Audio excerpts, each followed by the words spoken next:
Welcome to this video tutorial brought to you by Helps. It's designed to assist you in understanding how critical thinking skills can be applied to academic reading and writing. At university, critical thinking is an extremely important skill to cultivate and develop.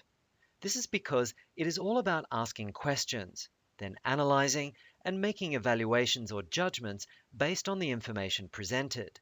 It's considered a fundamental part of scholarly studies. University students are expected to adopt this critical approach. Critical thinking is a skill which can be challenging for students to do because it involves questioning ideas, theories, assumptions, or the validity of information. However, it is this healthy skepticism that is encouraged in an academic context. Through critical thinking, the student can demonstrate that they have given full consideration about the topic. This is what lecturers want and expect from their students. Critical thinking can be approached in 3 simple steps. Firstly, by analyzing, asking questions of the material you're studying or researching. Secondly, by making judgments or evaluations.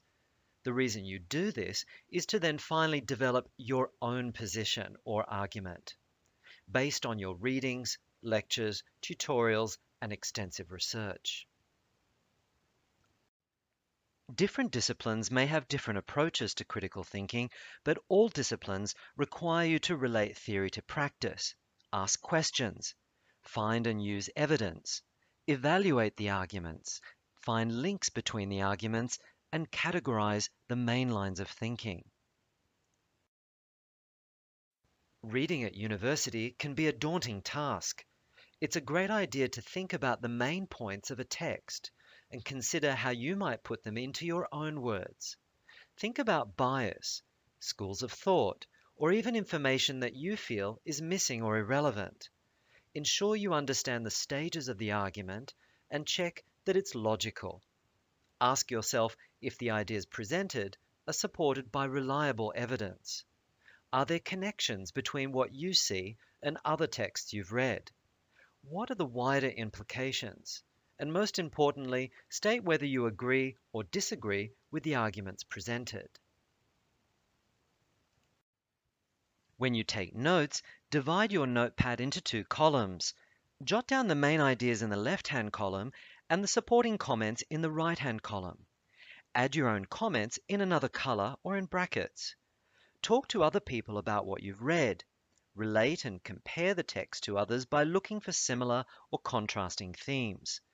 Think of how you might explain what the text means to a general educated reader. What would you have to add to make it intelligible? Think about whether it's possible to disagree with any of the arguments. And think about how you can convince your reader.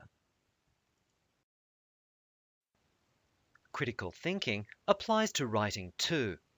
In order to improve the standard of our writing, we need to think about what the lecturer is looking for. We need to work out what sort of critical thinking will be involved. Comparing, problem solving, looking for cause and effect, or evaluating. We also need to make sure that everything we say is backed up by sufficient evidence and references. We need to link what we're saying into the overall field of the discipline and think about why this essay topic is worth writing about. What makes it particularly significant? Most importantly, we need to look at different sides of an argument. Let's recap the key points discussed in this video. For your writing to be critical in the broader sense, it should categorize the issues or arguments involved. It should establish cause and effect relationships and make comparisons and contrasts. It should also point out problems and suggest solutions. And ultimately, it must evaluate theories and relate them to practice. Your writing must be rational, balanced, well argued, and based on evidence, examples, and extensive reading using a wide range of literature. It must be insightful, and thought-provoking.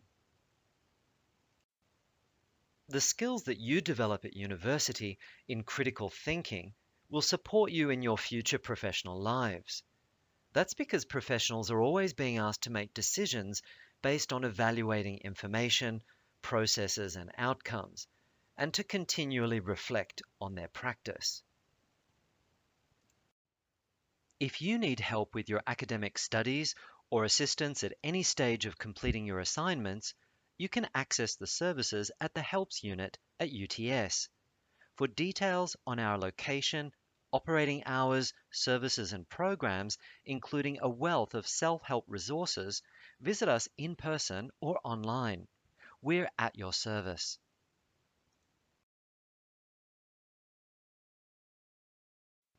Thanks for watching, and thanks for listening.